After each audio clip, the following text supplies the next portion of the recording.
Good evening and welcome to the webinar by Bharat Soka Gakkai titled Towards 2030, the Power of Women to Build a Century of Life. There is no denying that women hold the power to guide humanity to peace. In one of his peace proposals submitted to the United Nations, SGI President Daisaku Ikeda writes about women's pivotal role in creating and nurturing a culture of peace. He says, and I quote, "With women leading the way, when each and every person is aware and committed, we will be able to prevent society from relapsing into the culture of war and foster and nurture energy toward the creation of a century of peace." I unquote. In another proposal, he urges that we must make the 21st century a century of life, where there will be a greater attention towards human beings and their happiness and health. He also shares his great hope for the emergence of women in creating such a century, saying, "A century of life must also be a century of women." Each woman's story speaks about their personal inner transformation and their situations in order to contribute to the welfare of others. We have gathered today to celebrate the spirit of women to use their abilities to help solve the problems afflicting the world. Joining us for the webinar today are our esteemed panel of speakers who have embodied this exact spirit. Please join me in welcoming with a huge round of applause Ms. Swati Apte, Founder Director, the Arts Quotient. Welcome, Ms. Apte. Thank you, Swati. Ms. Priya Naik, Founder CEO, Samhita Social Ventures. Welcome, Ms. Naik. Thank you, Swati. Very nice to be here. Ms. Rashi Ahuja, Director, Head of External Relations, Bharat Soka Gakkai. Welcome, Rashi. Thank you. Thank you so much. Dr. Saundarya Rajesh, Founder, President, Avtar Group. Dr. Saundarya will be joining us shortly. And we have Mr. Vishesh Gupta, Chairperson, Bharat Soka Gakkai. Welcome, Vishesh. Yeah, thank you, Surbi. And on behalf of BSG, I would like to heartily welcome our panelists today, Ms. Swati Apte, Ms. Priya Naik, and Dr. Saundarya, who will be joining soon. So we're really looking forward to a very engaged and thought-provoking discussion today in the panel. And also, I would like to express my gratitude to all the three of you for accepting our invitation and joining us today. Yeah, back to Surbi. Thank you. And it's an honor to have you all with us. We are eagerly looking forward to learning from you all. I'd now like to invite Jaya Rao, All India Deputy Women's Division Leader of BSG, to share the welcome address. Good evening, everyone. On behalf of Bharat Soka Gakkai, it gives me great pleasure to welcome each one of you to today's webinar, which is the second in our series. I feel privileged and honored to welcome our eminent panel of speakers who are here with us today. Ms. Swati Apte, co-founder of the Art Quotient. Ms. Priya Naik, founder and CEO at Samhita Social Ventures. Ms. Rashi Ahuja, Director and Head of External Affairs at Bharat Soka Gakkai. Dr. Saundarya Rajesh, Founder, President at Avtar, the Power of Diversity. I would also like to warmly welcome all our eminent guests, friends, and members of Bharat Soka Gakkai who have joined us through a live video broadcast. The title of today's webinar, Towards 2030, the Power of Women to Build a Century of Life, is very empowering. We have now embarked into the second decade of the 21st century. The unprecedented COVID-19 pandemic, divisiveness, and discrimination among people have put additional stress on the fragile socio-political and economic systems around the world.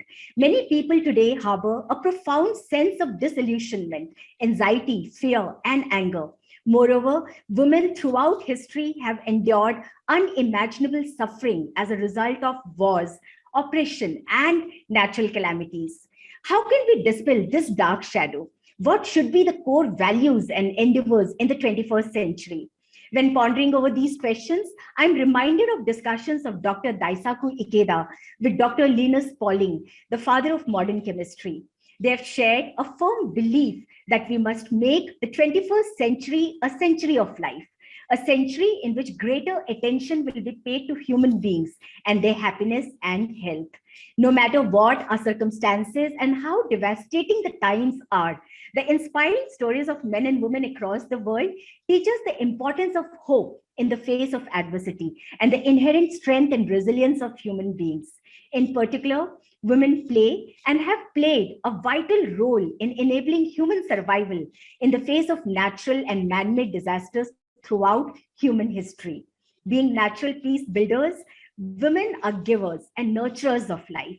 Through their voices, concerns, strength, integrity, wisdom, and insights, they're building a peaceful, compassionate society that respects the dignity of all life. Let us make the 21st century an era of partnership between men and women. For the sake of future generations, we must work together to create an era in which all people are valued for their humanity, in which all enjoy the full richness of human diversity, and build solidarity among people committed to building a sustainable global society. What we need is a single empowered individual who can begin the process of transformation. Walt Whitman in his poem wrote, quote, "Shine, shine, shine, pour down your warmth, great sun," unquote. These lines resonate with the life state of Soka women, imbued and empowered with the philosophy of Soka humanism. They shine like the sun in their families, at their workplaces, and in society, and they warm frozen hearts with their bright compassion and smile. While treasuring families, friends, and loved ones, they are also reaching out with open-hearted spirits to other like-minded people committed to working for human happiness and peace. Today's webinar is yet another effort in creating a quiet revolution in making this 21st century a century of life. I once again wholeheartedly welcome you to today's webinar. Please enjoy the rest of the meeting. Thank you very much. Over to you, Swati. Thank you so much, Jaya. Let us now watch a short video titled Voices of Women of BSG, where our compassionate and courageous Soka women share what, according to them, is happiness. What is the real power of women and how each one of them will create a century of life. Let's hear the voices of these women.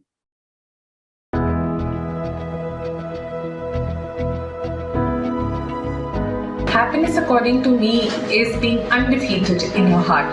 Happiness is a permanent state of being on the inside. A feeling of abundance of empowerment, courage, hope.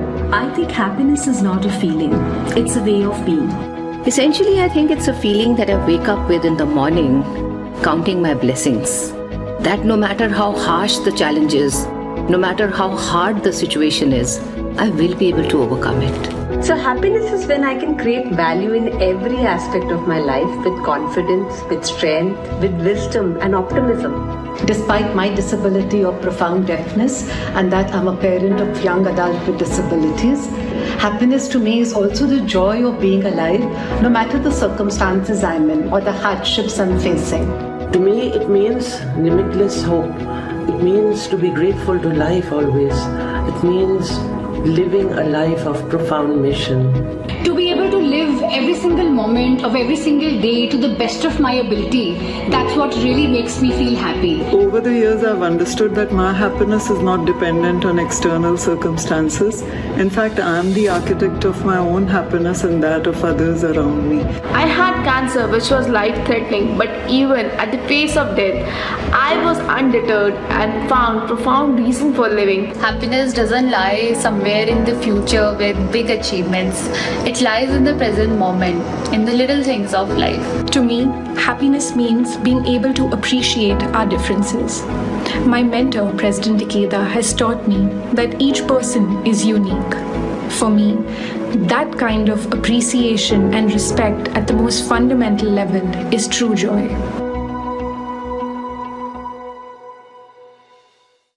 Both men and women have infinite strength. The power of a woman, however, lies in being gently strong, a strength that is soft and compassionate. Real power of any woman is her ability to believe in her uniqueness. Her warmth, her embrace that encourages people not to give up. So the real power of a woman lies in her resilience. You know, women have this tremendous reservoir of resilience, compassion, and creativity. She doesn't need to wage a war or lead a revolution to prove her worth. She could be an active participant in her life rather than be a victim of her circumstances. It is in her ability to be strong and gentle at the same time. So women care, they empathize more and are able to unite for a common cause. I think they have a natural tendency towards solving problems and are a great relationship builder. They manage conflicts much more effectively. And peace building is what the world needs most right now. I think the real power of a woman is no matter what she's going through, she has the determination to survive. I think ability to embrace everyone is a real power of a woman. She may fail, she may fall, she may feel exhausted, yet she'll gather courage and rise up and move forward. It is the ability to believe in the limitless possibilities of a better future. I think the real power of a woman is her ability to advance while also taking others along. I think women have this extraordinary ability to ensure that no one is left behind.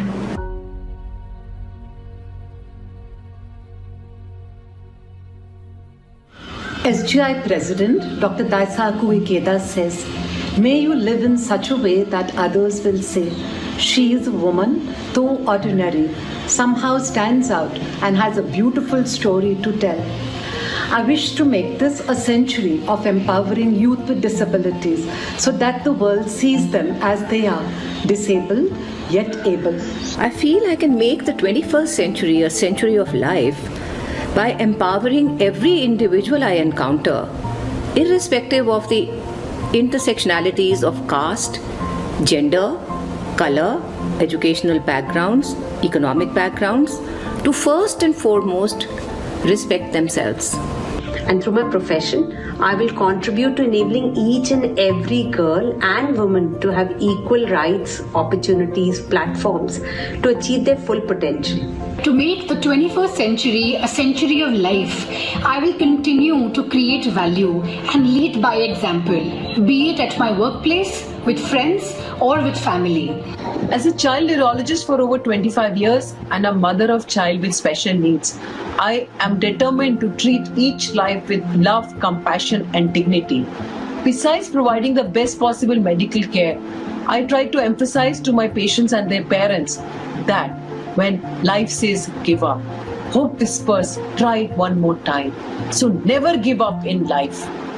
For me, the 21st century is a century of action, and the field of education is an arena that I want to work in with young adults, especially girls, to ensure that their ideas are respected and implemented, keeping the dignity of life at the center of it all. My mentor, Daisaku Ikeda, has given a very profound title to all women, the sun. And hence, I believe if I can be that sun and spread that warmth and hope around me, I can surely transform the world. I can surely spread happiness and embrace every life. I'm determined to raise rank of strong, determined, powerful women, changing the course of history. I determine to build a world in which those who have suffered the most can realize their life's potential and are not held back by the circumstances that they were born into. At a fundamental level, we are all equal, but due to various circumstances such as poverty, inequality, or discrimination, may not have had access to the same opportunities. I want to build a 21st century in which such inequalities cease to exist.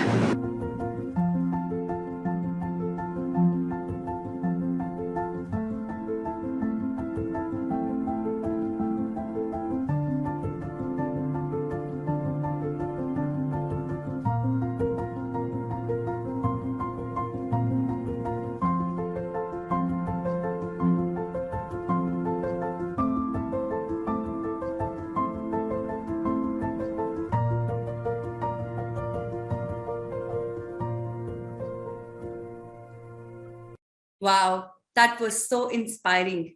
Hope you all enjoyed watching this film. I would like to welcome Dr. Saundarya Rajesh, founder, president of Avtar Group. Welcome, Dr. Saundarya. Hi, my throat is a little bad, but I hope you can all hear me. Hi. Warm welcome to you, Dr. Saundarya. We now have a very special cultural performance prepared by the Sunshine Chorus, a choir group of BSG comprising representative women's division members. They will be singing a song titled Together with Our Friends of the World. Let's watch the song video.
What a magical performance.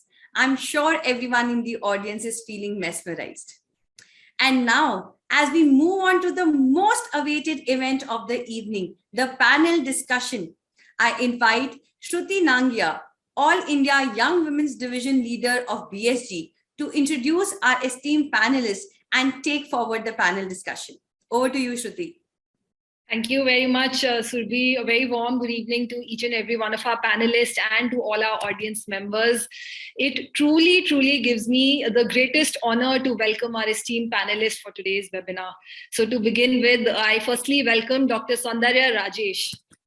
Dr. Rajesh is the founder president of the Avtar Group. a social enterprise that helps other organizations become more diverse, equitable, and inclusive in their workforce. Upon witnessing firsthand the challenges of rejoining the workforce after a career break, and upon observing the loaded inequalities in the workplace for all underrepresented talent pools, Dr. Saundarya decided to become the solution to her own problem. And that's how Avtar came into being. Today, she has enabled more than 40,000 women to re-enter the workforce. She has pioneered the discipline of diversity, equity, and inclusion, or DEI, in Indian workplaces. And for her noble efforts to empower other women, she has won various accolades. And the list is long. The Ministry of Women and Child Development's 100 Women Achiever Award, Twitter's Web Wonder Women Award, the Winds of Change 2019 Award by the Minnesota Forum on Workplace Inclusion, Niti Aayog's Women Transforming India Award, Golden Aviator Award, Asia's Most Innovative Diversity and Inclusive Leaders Award, and the list goes on. Making her writing debut in 2018, Dr. Saundarya Rajesh's book, The 99-Day Diversity Challenge, is India's first experiential book on diversity, equity, and inclusion. The book has won several acclaims from India industry leaders, including winning the first prize for the Book of the Year Award 2021 from the Indian Society for Training and Development. Dear Dr. Saundarya, I'm so delighted to welcome you today. And especially, we can see you have a bad throat, you're not feeling well, but thank you so very much for joining us today.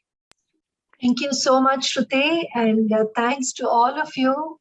I've been quiet on this side, just watching with absolute awe the kind of positive energy that just surges from the screen. I just wish this were in person so that we all could really bounce off that true feeling of, focusing on happiness. Really looking forward to being on this panel. Thank you. You read our minds, Dr. Saundarya. We truly wish we could have met in person and had a physical webinar maybe next time. Next, I would like to welcome Ms. Swati Apte. She is the founder director of the Arts Quotient, a leadership development firm that enables leaders to perform sharply and lead authentically, using practices core to the performing arts. The Arts Quotient works extensively with women, with senior leaders in business, mid-career professionals across sectors, and even through programs for field workers in rural education, healthcare, and the social sector. This has given them insight on the challenges and possibilities for women professionals, which they share with others as well. Swati has also worked with many social sector organizations, such as Educate Girls and the World Monuments Fund. She also leads her family's Shirsagar Apte Foundation's work in education and the arts. She's a former McKinsey business consultant and has studied at the Oxford University and the Harvard Business School. She's also an Odissi dancer, having performed in India and abroad. Dear Swati, I welcome you with all my heart.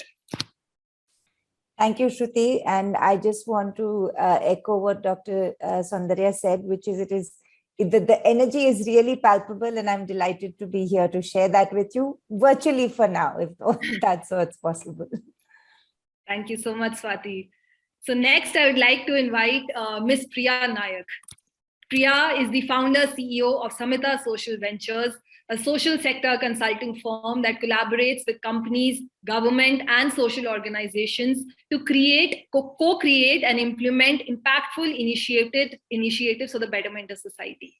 Samhita has been at the forefront of COVID-19 response and recovery in healthcare and livelihoods with the creation of multi-stakeholder alliances. Previously, Priya had co-founded the Spark Group, an education incubator that delivers affordable education to low-income communities in India. She has worked with the International Finance Corporation, the Poverty Action Lab at the Massachusetts Institute of Technology, and at Arthur Andersen.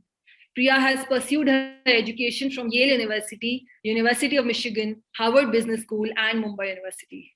Dear Priya, it's an honor to welcome you.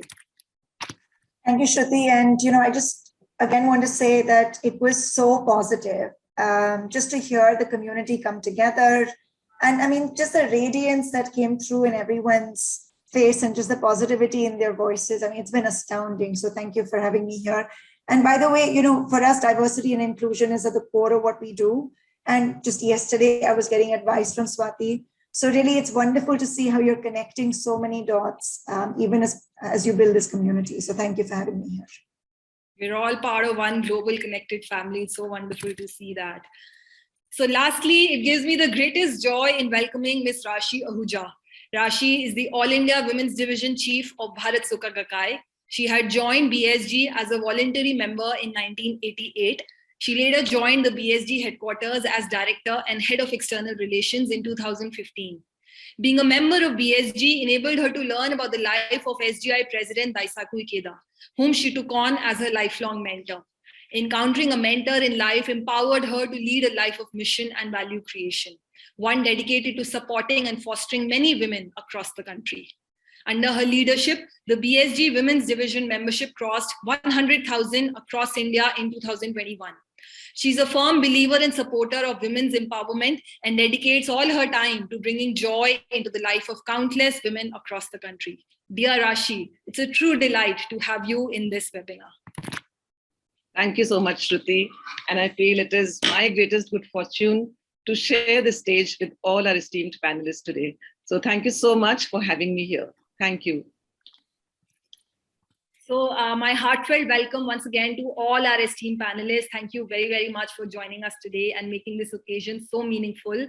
So let's dive into the panel discussion. All the members are eagerly looking forward to learning from all of you, listening to your views and opinions, and how we as women, all women of the country, can really make this century a century of life. So maybe I'd like to start with Priya, first of all. My first question is to you, Priya. You grew up in the Middle East. You have studied at some of the best universities of the world, Yale, Michigan, Harvard, Mumbai University. You've also worked as a researcher at MIT. You've had quite a diverse array of experiences quite early on in your life. You had even traveled to 25 countries before you hit the age of 25. But then when you visited Africa and came to India and saw the contrasting reality in these countries, it became a turning point of your life. Please tell us how your own personal journey awakened in you this desire to become an agent of change for society. What led you to establish Samhita? Did you not get carried away by peer pressure to follow the conventional path, which is often set out for women? Yeah, thanks, Shruti. When you ask those questions, it seems like a really difficult decision, but it really wasn't. So I grew up in a family that didn't exactly come from privilege, right? And I think from a fairly early age, it was obvious that, or I think it was just a conversation on a day-to-day basis to say that we were just born lucky and that not everyone has the same opportunities.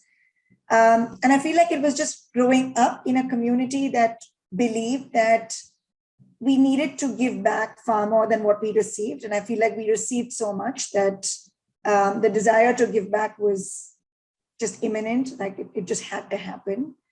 So I think that was really, it didn't seem like anything out of the ordinary, right? It was just par for the course. It was what we were going to do in any case. But the question was, how do you really, give back? Because you can't even use the word give back because you receive so much, right, in the same process. But I remember being at MIT, MIT between the economics department and the business school has this glass connector which overlooks the Charles River. And I remember standing there, it was 6 o'clock in the evening and thinking, this is where some of the world's smartest people live, right? And what am I doing here? Sort of what's my purpose in life? And it was sort of that aha moment because you're sitting in that connector to understand that in some sense, the privilege of being born in India means that you have the ability to really experience a diverse set of very complex problems. And then being, in some of these sort of best universities in the world means that you also have access to some incredible resources that can solve those complex problems. And it was almost this, kind of the answer being given to say, like, your purpose in life is to be the connector. Not that I'm the expert, right? I really am not. But the fact that you're between people that require support and a whole bunch of people or organizations that have the resources, the networks to drive that change. And so I think Samhita came up from that moment to say, maybe the purpose in life is to ensure that you're constantly connecting all kinds of resources, expertise, energies, right? And we heard so much of that through the video to all of those places that require that support. And I must say that, growing up, one always believed that you bring all of this to people. But I do want to just give one example of everything that I heard a lot of people say. So last year, we set up multiple alliances really to support people that were impacted by the pandemic.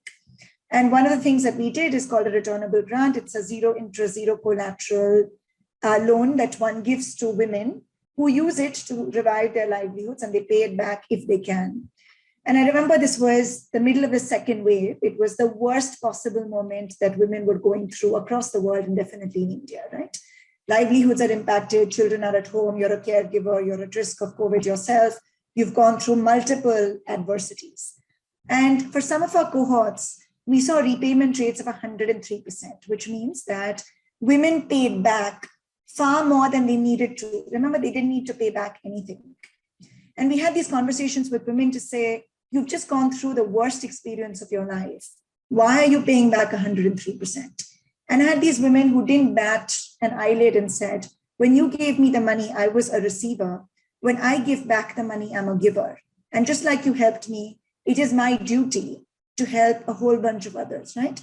These are women, street vendors, they are artisans, they are farmers. I mean, they are poor women.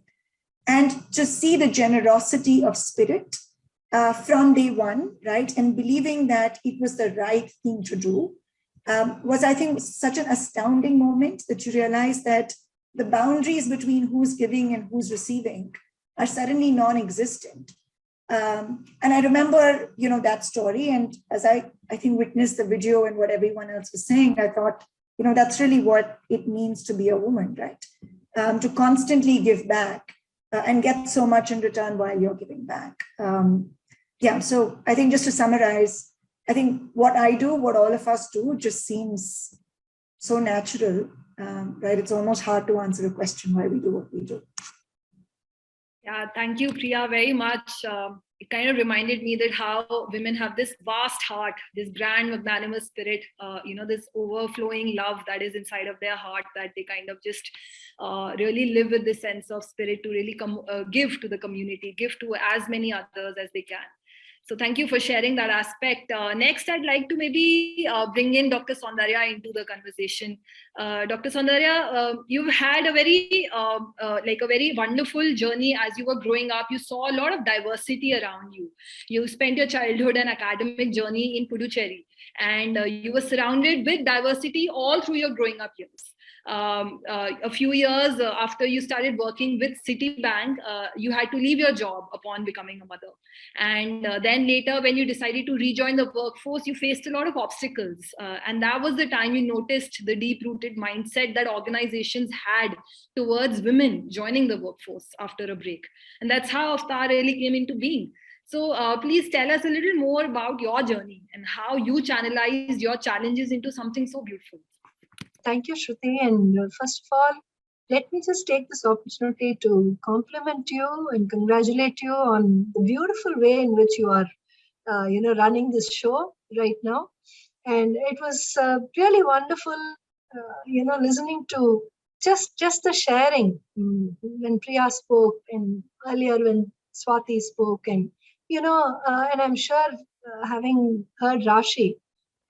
Previously when we did the catch up, I know that this is going to be truly a space where we share, we just delve into our own experiences and, probably try and see that amazing divine connection that kind of, not only brings us all together on this particular day at this particular time, but probably, the cause that has actually drawn all of us in.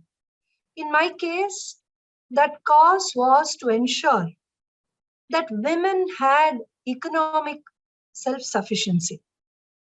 And that started off because of my own experience. And as you rightly said, having grown up in a very, very multicultural atmosphere like Puducherry, as you rightly called it, as it is known today, I think diversity was nothing strange to me. I would be sitting there in the playgrounds having lunch with my friends, under a mango grove's shade. And, we'd be talking different things. We write within my own circle, we had friends of very different cultures, languages, religions. And the fact that diversity is something so simple, sweet, and uncomplicated was very firmly there in my mind. But I never knew that diversity could be seen as a way of actually kind of, segregating people into different types of talent pools basis what they really bring to the workplace. And, in a way, it was my first person account of dropping off the workplace and really trying to get back in, truly trying to claw my way back in, as it were, in terms of, meeting people, attending interviews, talking to folks, and trying to see if there is a way in which I could, also be that full-time committed mother that I wanted to be, that full-time committed wife and daughter-in-law that I wanted to be, while also being a full-time committed working professional. And I realized that these three things, coming together is very, very difficult. And as they say in the US, something's got to give. And what was that something that was going to give? It was my career. But, dropping off from the career path per se is not such a big deal. It is the loss of identity that follows. It's that completely becoming someone, who doesn't have anything to really share with the world, who's, dependent, who's actually just using up resources, not giving back. And these resources are not just money or, other kinds of resources that one uses at home. It's also energy. Because you are you're feeling so confined, you're not giving back that positive energy back into the world. So one of the things I, decided was that, first of all, I'm going to be this relentless optimist, believing that whatever is happening, whatever crossroads occur, they are for the best. And that power out there, I call her God. That power out there, that universal energy out there is actually, is conspiring for our benefit and for the best outcome possible. So when I started Avtar, it was truly a radical idea, because who would give employment to women who had taken breaks in career at a time when it was simply, talent just everywhere. You could have your pick of people. You could have the best, brightest brains coming and telling you that, forget working for you. I will just write off my entire time, my life, everything. I will just stay in your office and work. And here is a company that comes saying, you know what, we represent women who want it all, who want their family, who want their time, who want their personal space, who want to work, who want to do great things, and all of this, and, give us a chance. It was a complete, it was a proposition that didn't have a chance at all. Like they say, it had a snowflake's chance in hell. But why did it work? Why is it still working? Why is it that close to 100,000 women across the country in a space of about 16 years have actually come back into the workplace into second careers? I think the answer really lies in that relentless pursuit of a vision, in saying that what you see as theory can very well become practical reality only when you just refuse to give up. And you need to refuse to give up in the right way, in the sense that you need to know what is that your audience wants, and actually keep on, giving them reasons for wanting to come back to you. In my case, it was data. It was information. The companies that I wanted, the ones that I wanted to give jobs to the women who had taken breaks in career, these were companies I realized that placed a big premium on data, on information. So if you went to them with a well-researched, authentic, hard-hitting white paper, they stopped and they looked at you. If you went to them with a wonderful slate of different kinds of attributes that only a second career woman would bring to the table, they ended up hiring one. And I'm really glad to tell you, Shruti, that today Avtar runs India's largest gender analytics exercise. It's called the Avtar and Seramount Best Companies for Women in India. And we have over 400 organizations jostling with each other to be part of the 100 best list over there. And these are some of the best organizations you can ever aspire for. And the reason they do that is because Avtar never gave up. So I'm going to take a pause here and hand it back to you. Thank you so much, Dr. Saundarya. What I could really take back is that when you don't stop believing in yourself, then the world will eventually come to understand the power of your life, hear your voice out loud. So I think the key takeaway for all of us is to never stop saying what we need to say and to keep believing in ourselves. Thank you for that beautiful journey. Swati, next question is for you. So we've all heard about intelligence quotient. We're also familiar with emotional quotient. So you founded this very unique organization called the Arts Quotient. So please tell us a bit more about what is the Arts Quotient. So thank you, Shruti. I'm so inspired to hear both, of course, Priya's story I've known a while, but Dr. Saundarya, your story, and I'm glad that struggle or that crusade continues. So historically, all capabilities, I think, traditionally have been thought of as discrete, right? Physical prowess as versus intellectual ability, or even emotionally being available, being centered. We really do see these as discrete.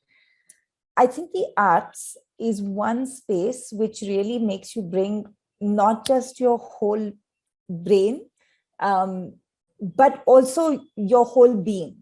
And an example of this is, I'm a dancer. I've trained and performed for 35 years. And if you just think about dance, which traditionally might be thought of as, physical form, it still requires you to be analytical and to be intellectually interpreting rhythm, for instance. It's all mathematics, right? It requires you to understand the emotion that what you're working with, the text you're working with evokes. And through all of that, do that, with multiple people. You're in a team, you're in with musicians, if you're performing, you have light, you have things. All of this is happening live. Anything can go wrong. To have faith, to trust, to be available to all of them, while constantly remembering that your role is to also perform for an audience. I think, when in my training, yes, I've of course worked in business and the social sector, but I felt there was something unique about that spirit of the arts, of being able to draw it all together, insisting that it be drawn together, that ability to have to work with so many people, and really to be able to do all that, not with a sense of struggle, but always with a sense of play, always with a sense that you're testing, you're taking risks, you're abandoning, if you're an actor, old roles and relearning new ones. So there's always going to be change, always doing that with lots of flexibility and a lot of ease, knowing that that's what the spirit of that is. Our work was leadership development. We were working with leaders in organizations and in both in business and in other sectors. And increasingly in those spaces as well, the problems they are solving are more complex. They're looking at solutions. For instance, if you think about financial services, is no longer just about a bank or an institution or a building. You have to understand telecom. For a while now, you have to understand digital. You have to understand so many different aspects of it. And we felt like as the problems in the world, or at least the solutions that leaders had to go for, were becoming more multidimensional. The idea was to, bring their whole brains, bring their whole beings, and that we found in the arts.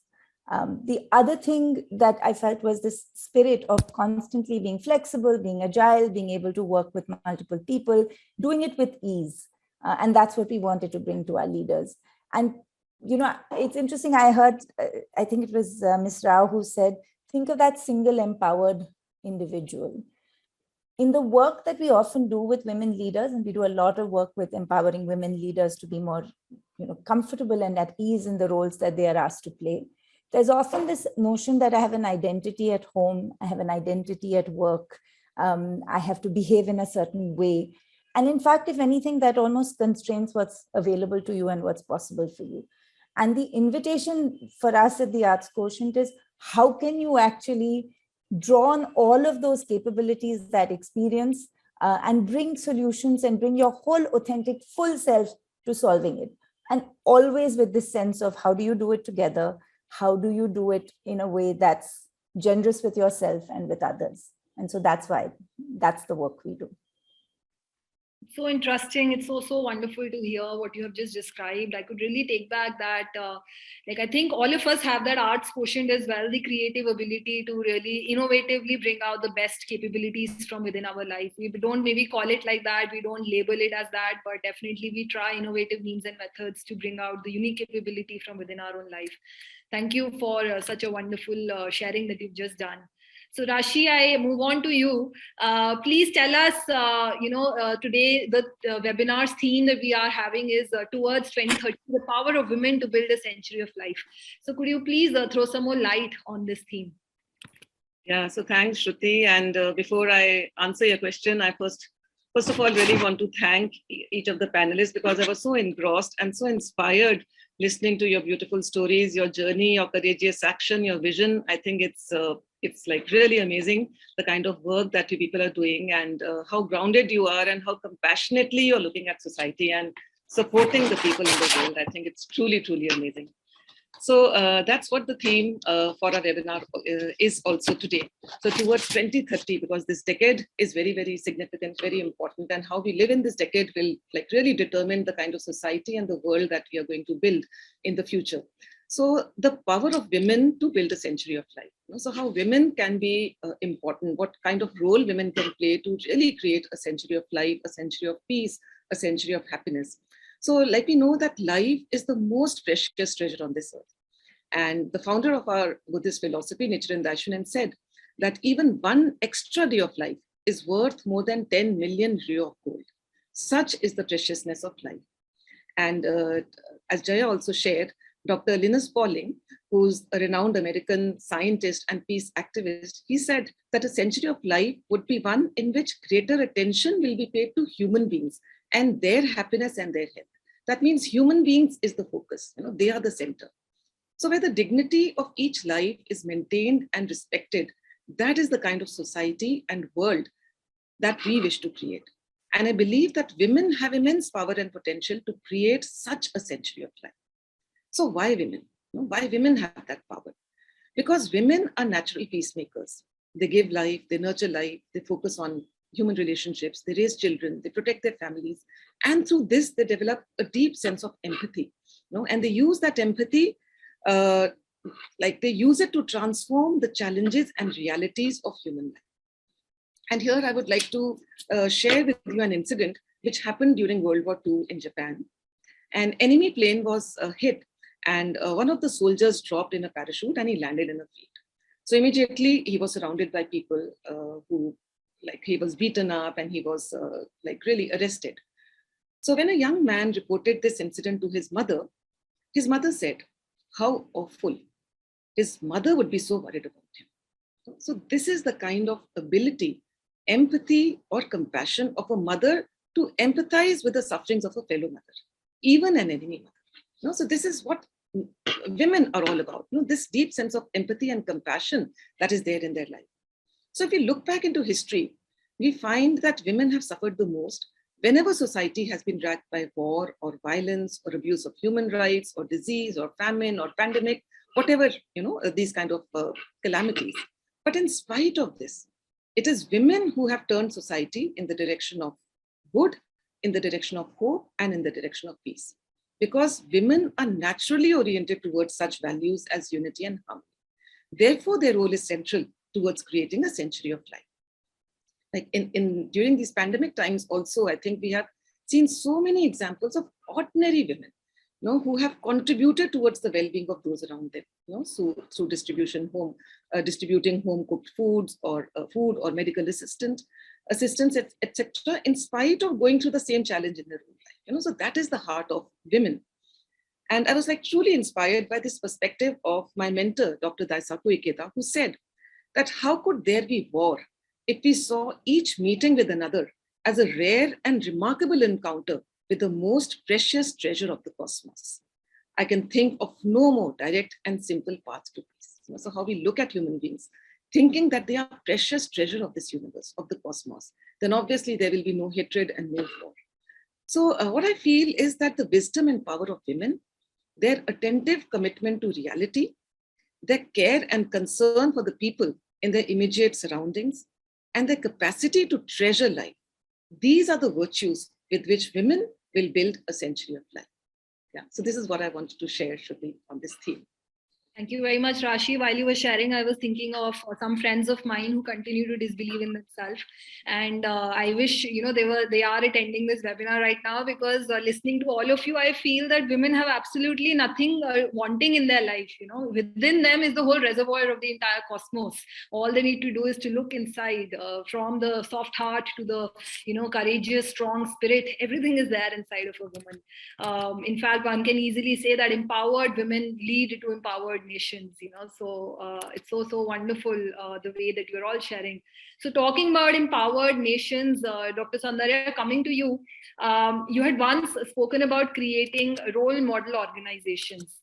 And while many organizations today are striving to create a very warm, caring environment for their employees, but more often than not, the focus is too much on just maybe profit making and making the business succeed rather than maybe the other individual life. So how can we create these role model organizations, or for that matter, a role model society? And how crucial is it for more women entrepreneurs to emerge in order to create such organizations and such a society? Thank you. So it starts off with the vision. Now, the vision at Avtar is to ensure that we create 100,000 diverse, equitable, and inclusive workplaces by 2030, in which at least 50% of all employable urban women get job opportunities. This is the vision, and the vision is of creating diverse, equitable, and inclusive workplaces, which then in turn empower people who have been traditionally underrepresented and marginalized. The cohorts or the groups that we address ourselves to is, of course, primarily women. And when I say women, I'm talking about the women in India's metros, tier 1, tier 2, tier 3 cities and towns.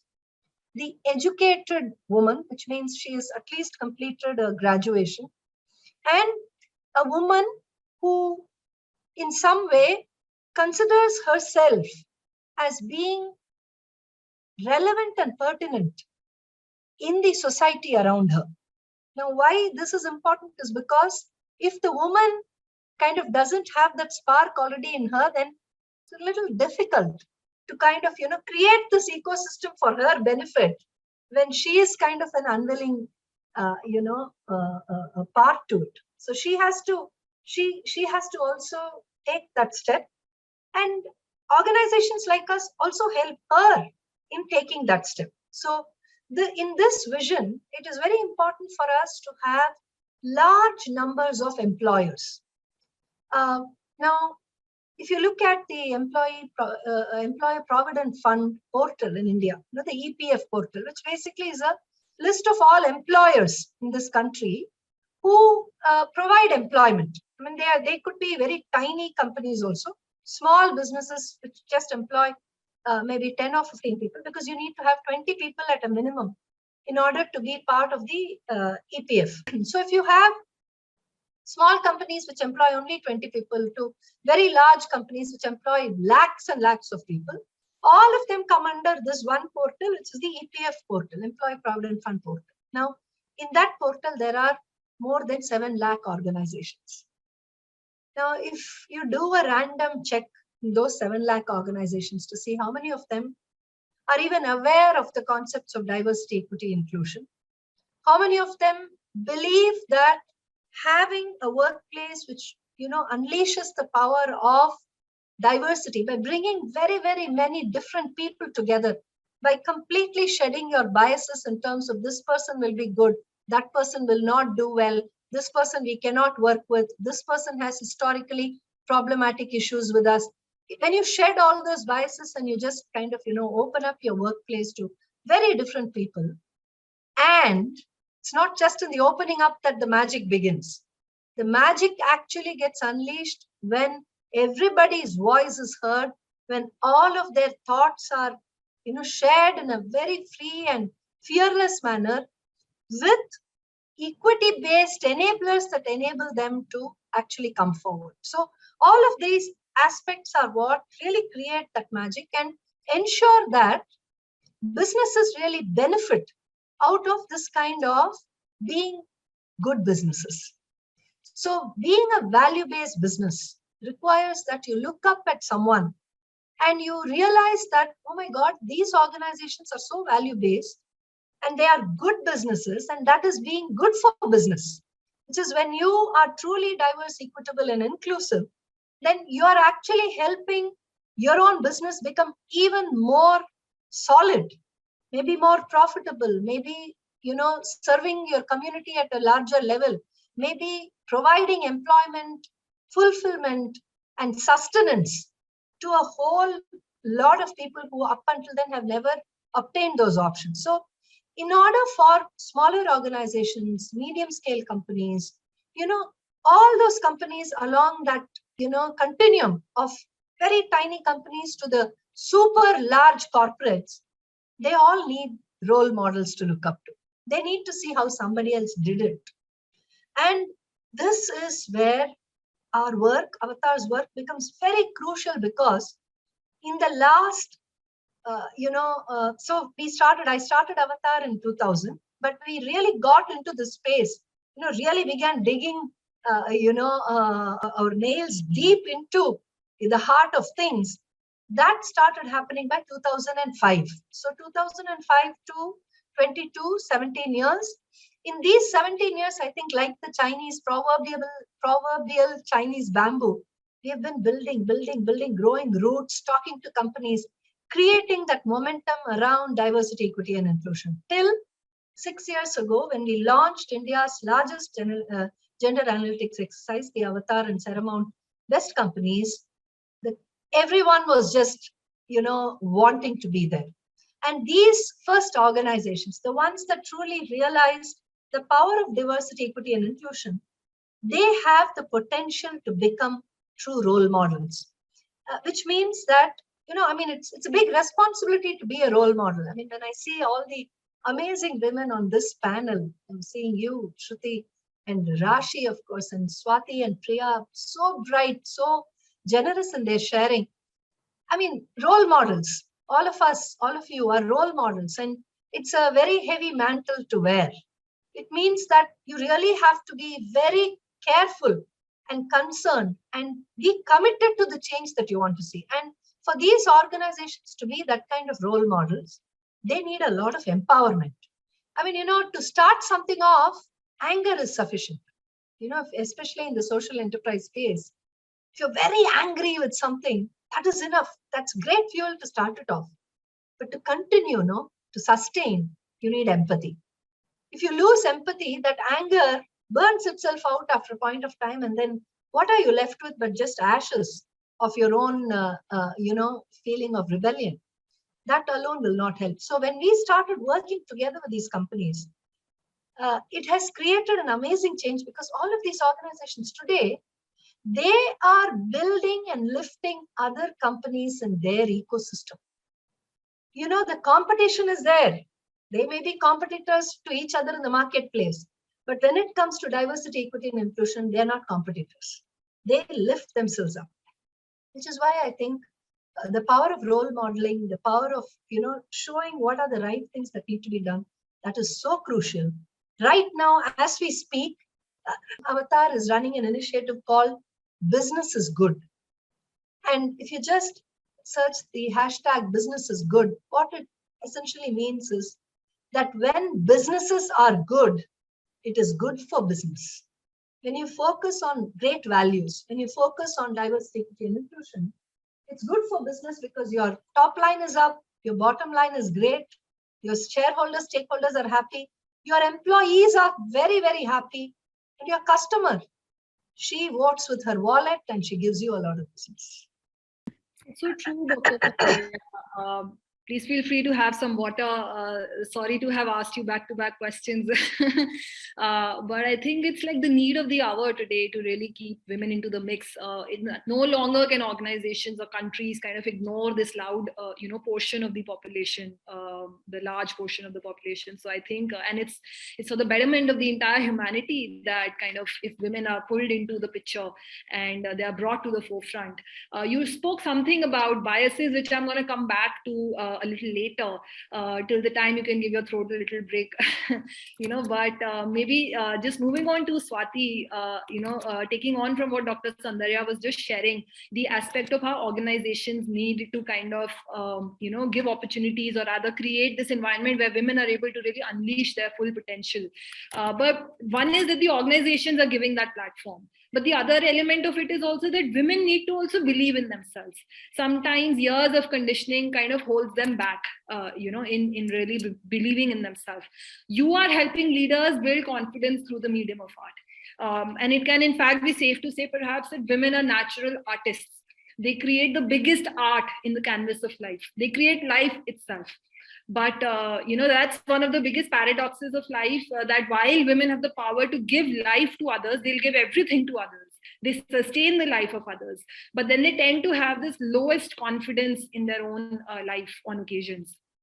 In fact, in one particular research, it was discovered that 79% of women had kind of admitted to struggling with low self-esteem. And this is even more so in the case of adolescent girls. So how do you suggest we can help women, especially teenage girls, see the true power of their life, eradicate disbelief, and build greater confidence?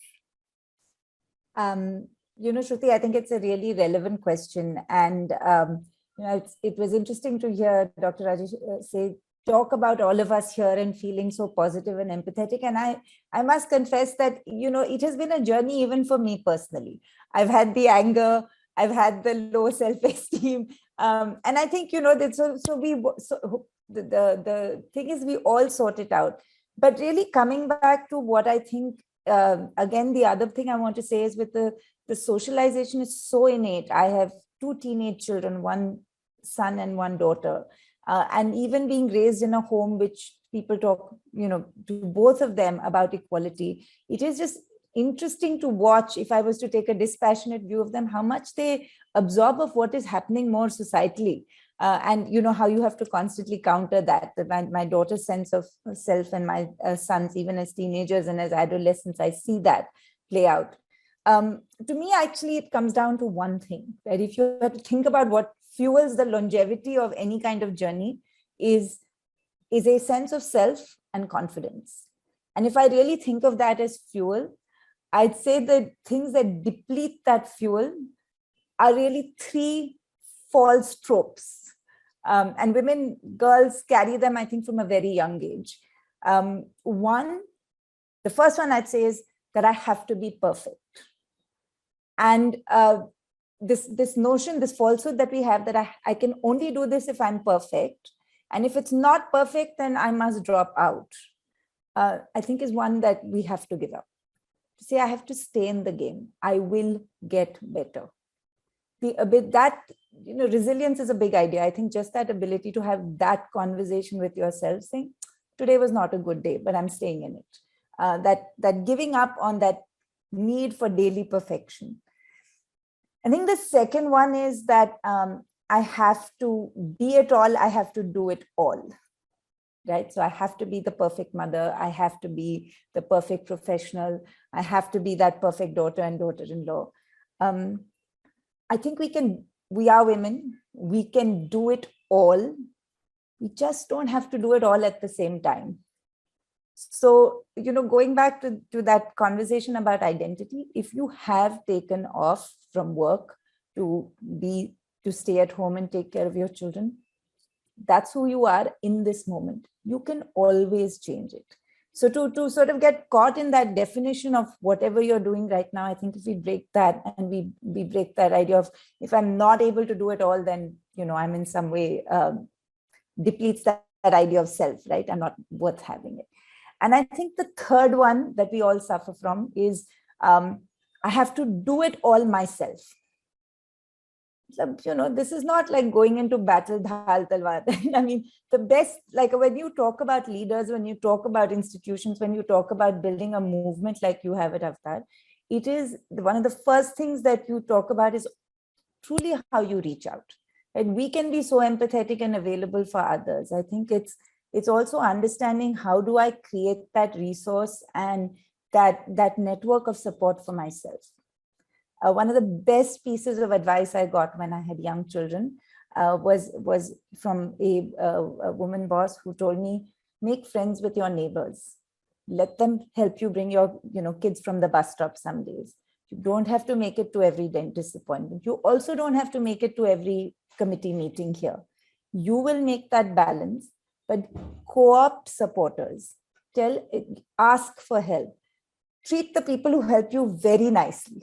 They are enabling you, but do not try to do this alone. You will exhaust and deplete both yourself physically, but also that sense of confidence.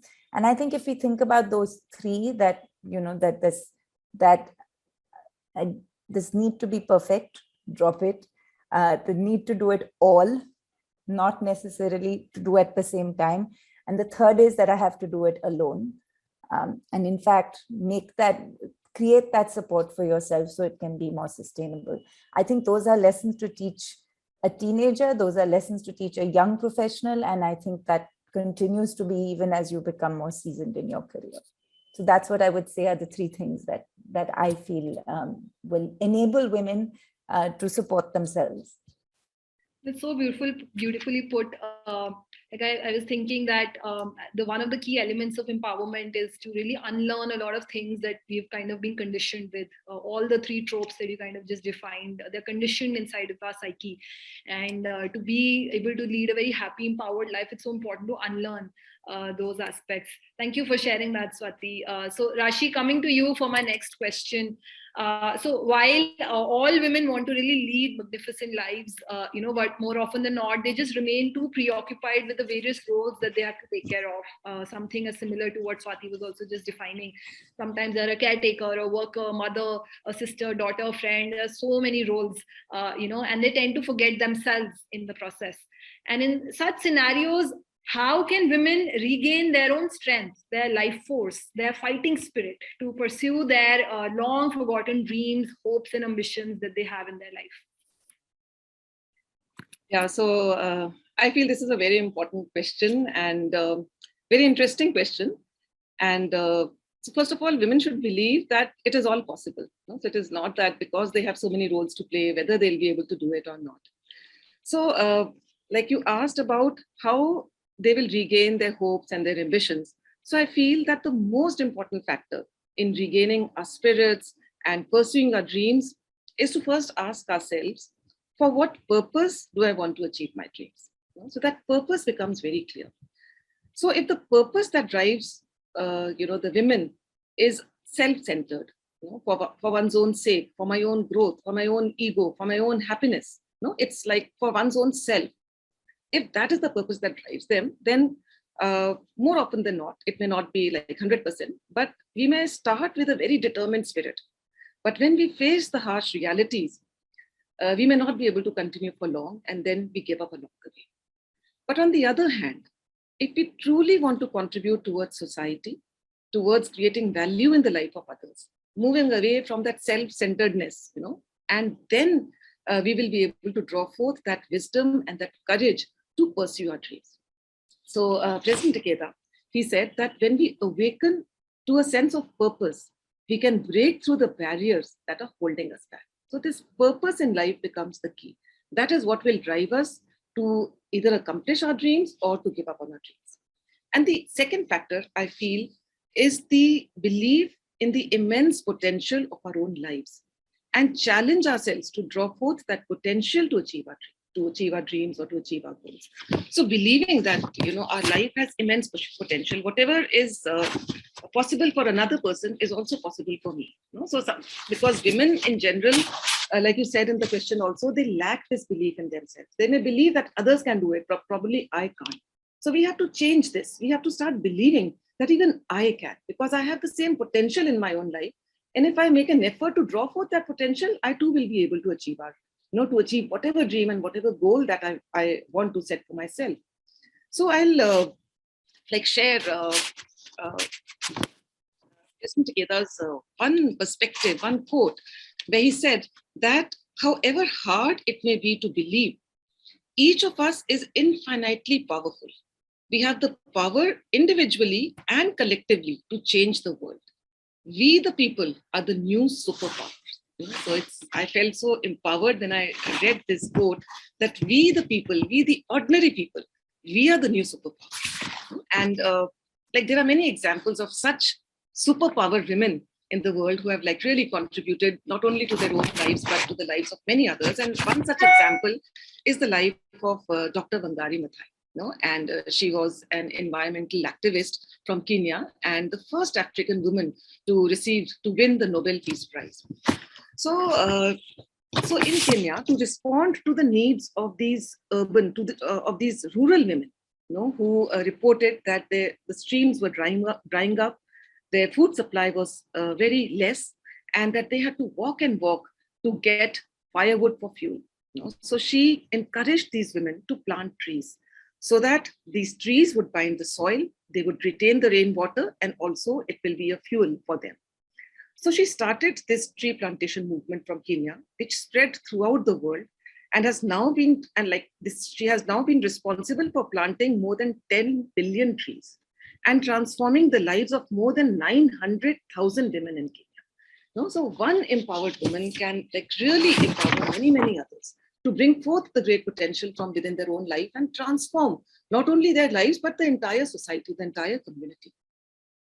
So in fact, what we believe in is that the power which governs the universe, the same power also resides in our own life. And we can bring forth that power from within our life when we focus on the happiness of others. And that will further help us to achieve our dreams. So we have to move away from that self-centered approach towards the happiness of others.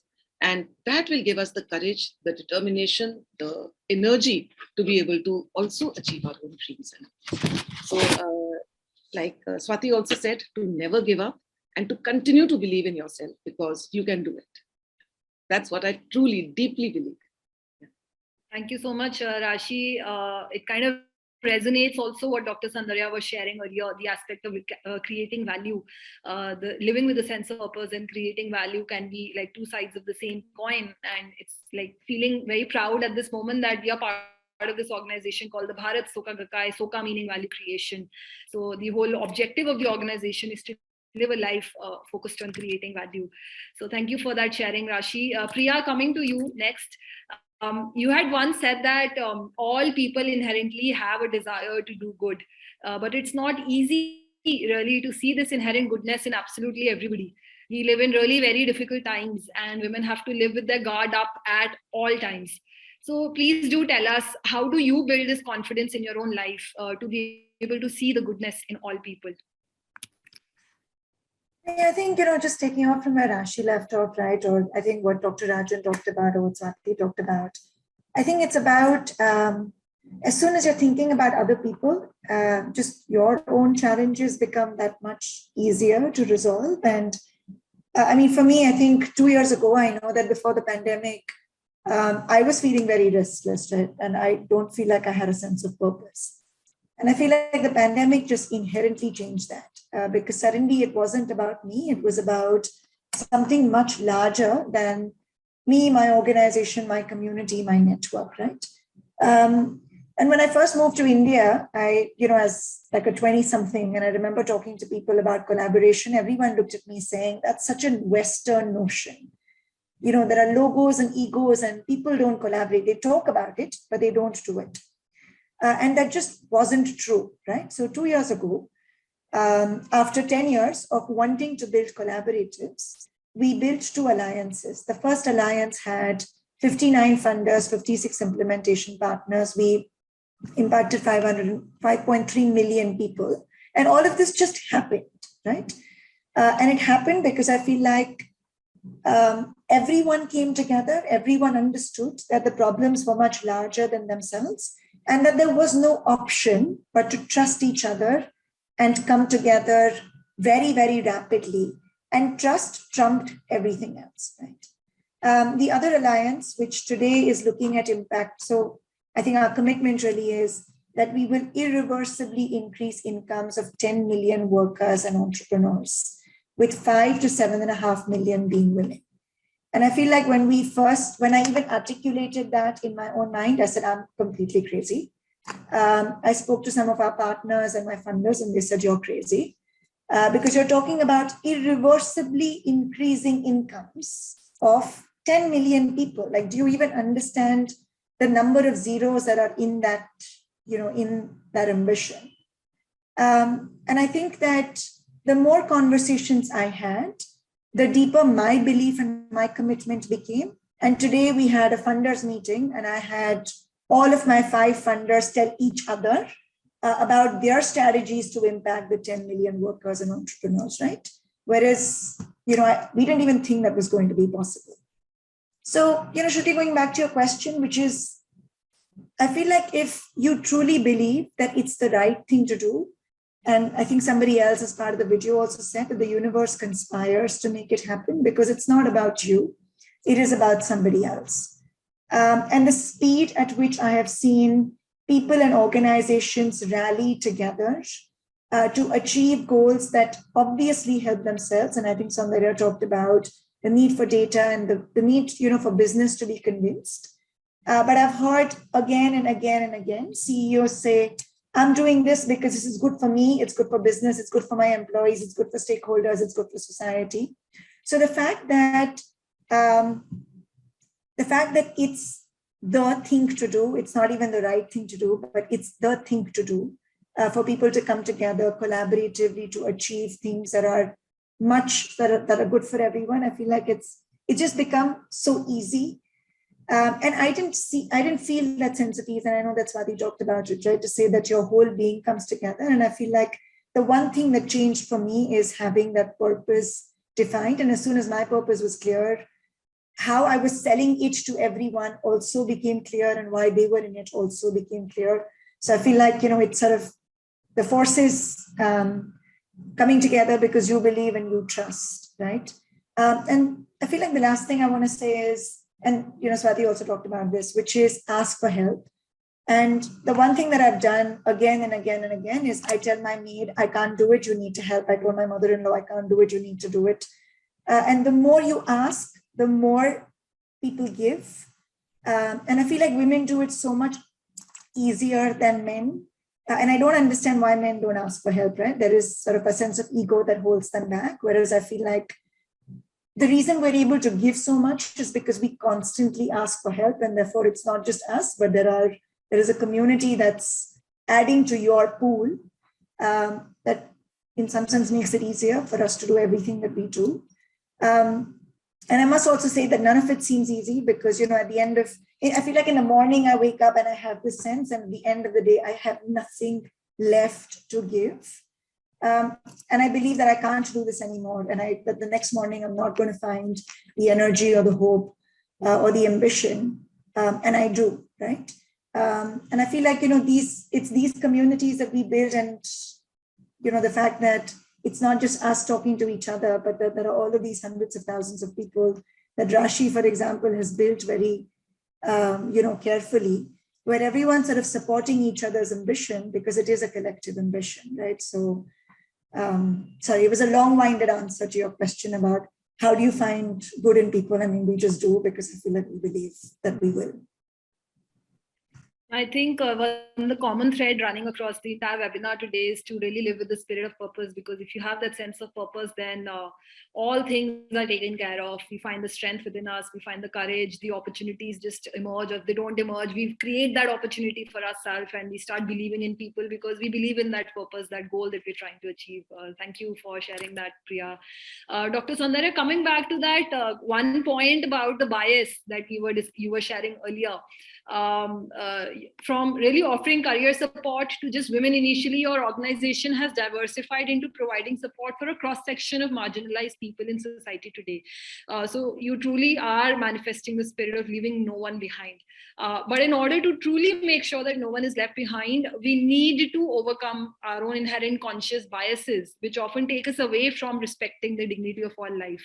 So you've often spoken about identifying and removing our own blind spots. So please tell us, how do you help people recognize and overcome these biases and blind spots?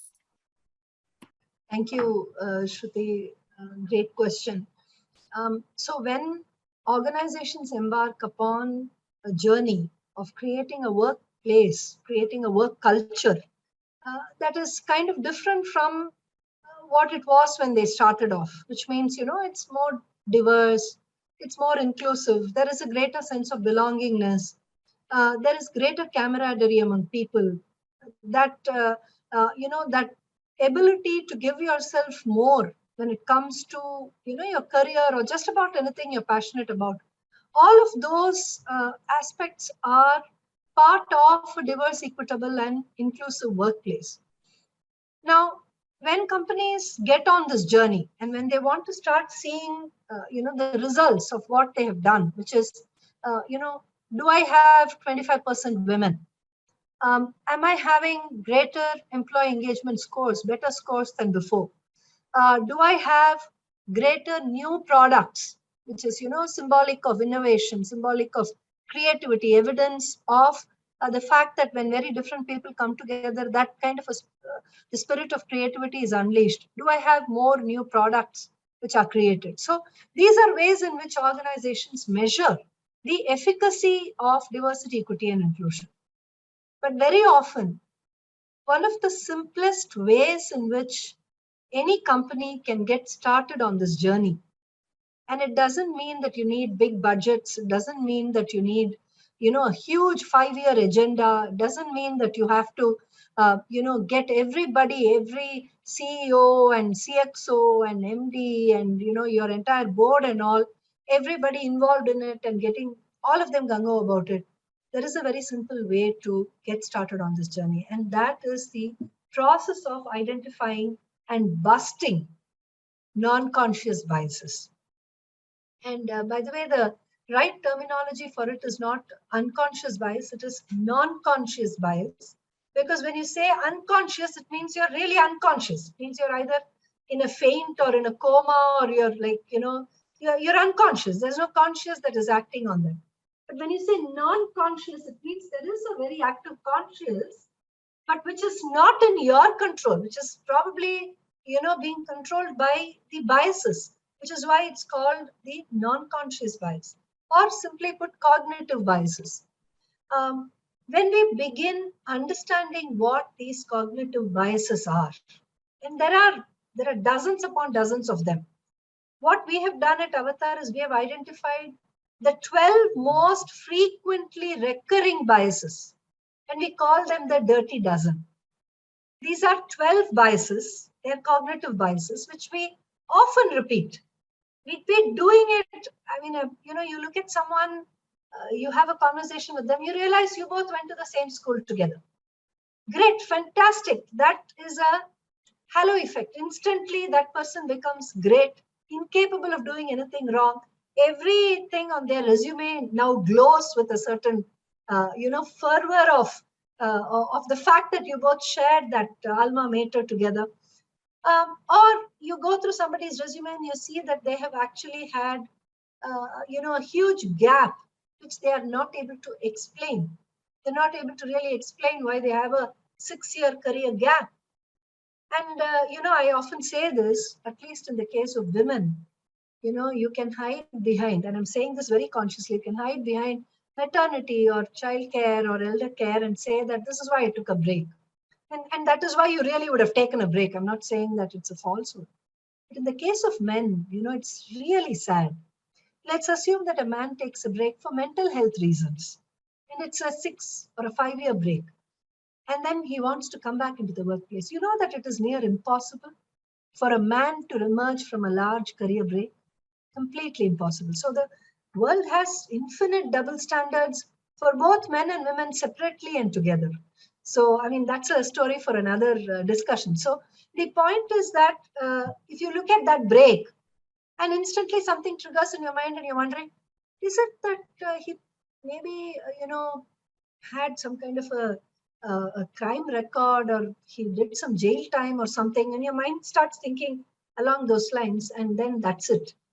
Your entire perception of that profile is gone for a toss. You are victim to what is called as the horn bias.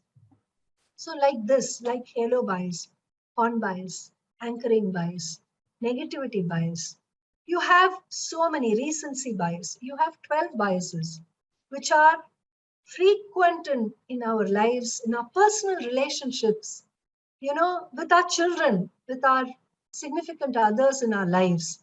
We are victims of these biases.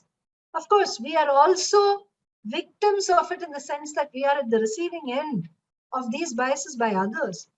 But the best part about bias busting is that the minute you become aware of it, the minute you kind of, even read about it, say for instance, you print out the 12 cognitive biases, the dirty dozen. And by the way, if you go to www.avtarinc.com, which is www.avtarinc.com, and go to the resources page and just search for dirty dozen. You can even search it from the homepage itself. You will get a nice, neat little article which talks about these 12 biases. Just take a printout of that, pin it on your desk. And just before you have an important conversation, especially one where you are assessing an individual, either it's a performance appraisal conversation, or it is a selection conversation, or it's a developmental conversation, just look at that list of biases. Just look at your desk, randomly go through the 12 biases, and you will be amazed at how much more grounded, centered, and focused your conversation would be, because you have just given your mind a quick refresher on what could derail that conversation, and which is why just ensuring that people in your workplace are aware of cognitive biases, aware of non-conscious biases, is itself one of the biggest ways in which you can embark upon the journey of diversity, equity, and inclusion. Thank you very much, Dr. Saundarya. Definitely pick up this homework and educate myself on that. So we are really running short on time. It's so sad to really end this discussion, such a lively discussion going on. But before we quickly end, just one quick line from all of you, one thing that you'd like to share with our audience. Maybe Priya, starting with you, any one line. Yeah, so, I happened to read yesterday's article, I think that President Takeda had written, right? And I thought he talks about this lion's roar of Queen Shrimala, right? Where he says that the roar really embodies the unlimited strength and potential of women who use their voices and actions to help people in society tackle difficulties. And I feel like, it's the one thing that resonates the most, because I feel like every time I have encountered a challenge, the ability to think about addressing somebody else's challenge has always provided so much more perspective and strength and energy to even address my own. So I feel like, at least that's been my secret. I didn't quite articulate it until I read that sentence yesterday.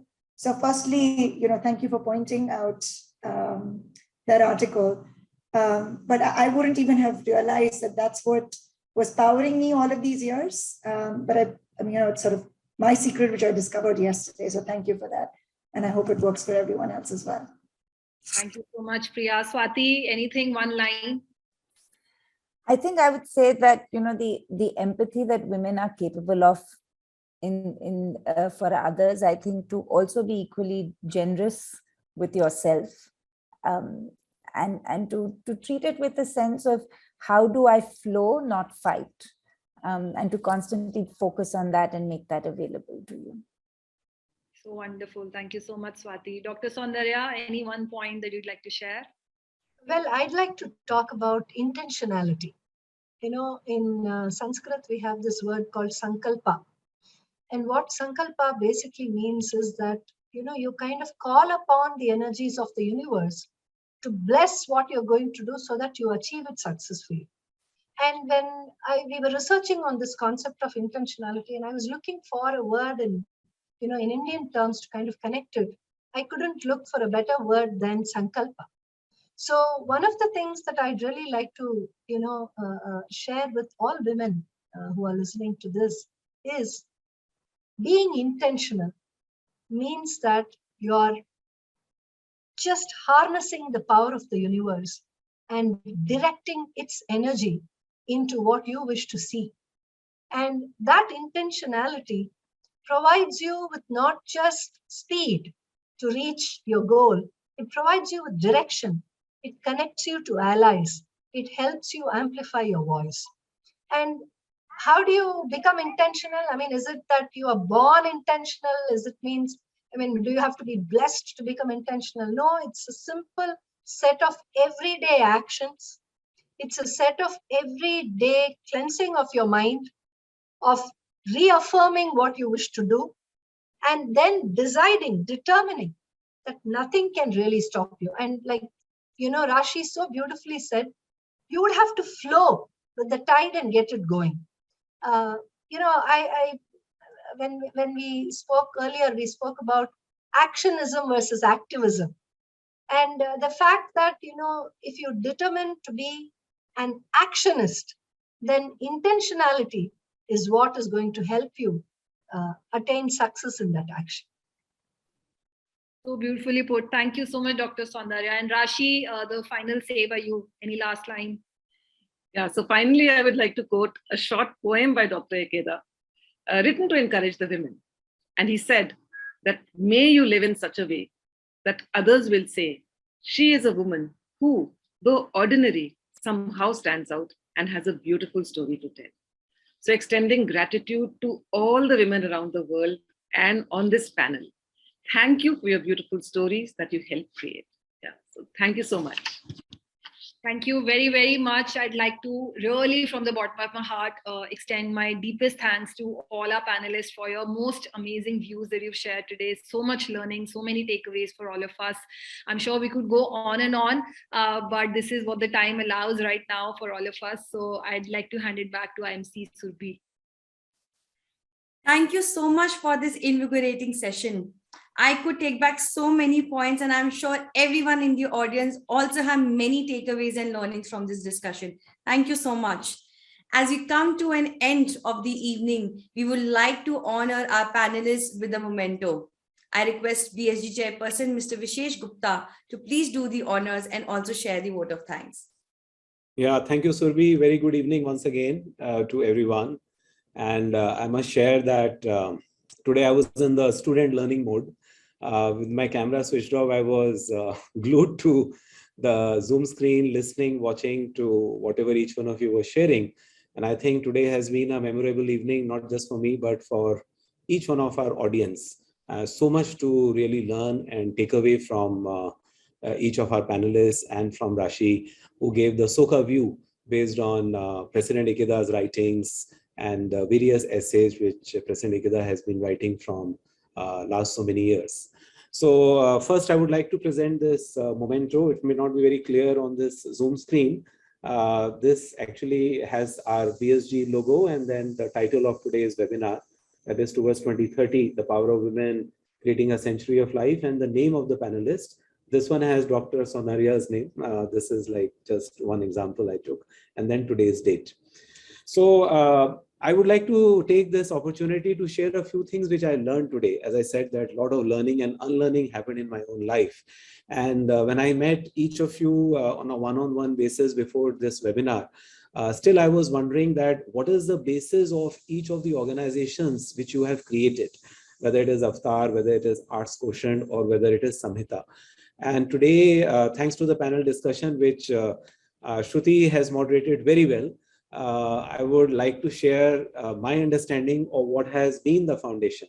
So I think Dr. Saundarya for Avtar, I felt the answers were in some of the keywords and expressions which you used while answering, the questions which Shruti had put forward. So whether, it was a relentless optimist, you talked about universal energy, you talked about refusing to give up, you talked about role models, you talked about non-conscious biases, and of course, you talked about intentionality and sankalp, which is very close to what we practice as a Soka philosophy in the Soka Gakkai. And also you talked about anger versus empathy. I think this was very beautiful. And I fully agree with you that the passion comes from anger, but then the continuity comes from empathy. So this is something which will always keep us alive, the human heart and the human mind to always create and do the right things. And the right thing is something which is for others and not just for one's own self. And also I want to share with you that I will go to your Avtar website and print the Dirty Dozen article and put it on my desk, because we all are in the process of talking to people for various reasons on various occasions. And I think that article would certainly help, at least to do away with some non-conscious biases. Swati, listening to you was a pleasure, and Arts Quotient. Today, we have talked about intelligence quotient, emotional quotient, spiritual quotient, but they deal with one aspect of one's personality. But the way you talked about Arts Quotient, that it actually helps you to manifest your entire being, I think that is something very wonderful. That immense potential which resides in the heart and the life of every individual, that immense capability, how to really bring it out. I mean, that is the role and objective of the Arts Quotient. I think this was something very wonderful. And also you talked about flow versus fight. I think that's a very beautiful expression, something I would really like to retain with me. And women empowerment is something which all of us talk about, whether we are men or women. We talk about women empowerment.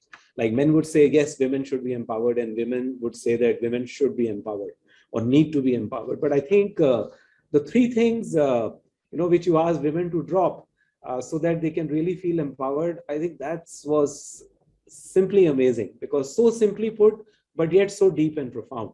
And I would like to repeat them for, not just for repetition's sake, but so that each one of us can remember them for all the times to come. Like you said that I have to be perfect, or I have to do all at the same time, and I have to do everything by myself. These are the three things we should drop. And if we ask for help, we will get it. So I think this is something really very wonderful. So thank you very much, for sharing your thoughts in this very kind of simple manner, which is very easy to understand and also practice in our day-to-day life.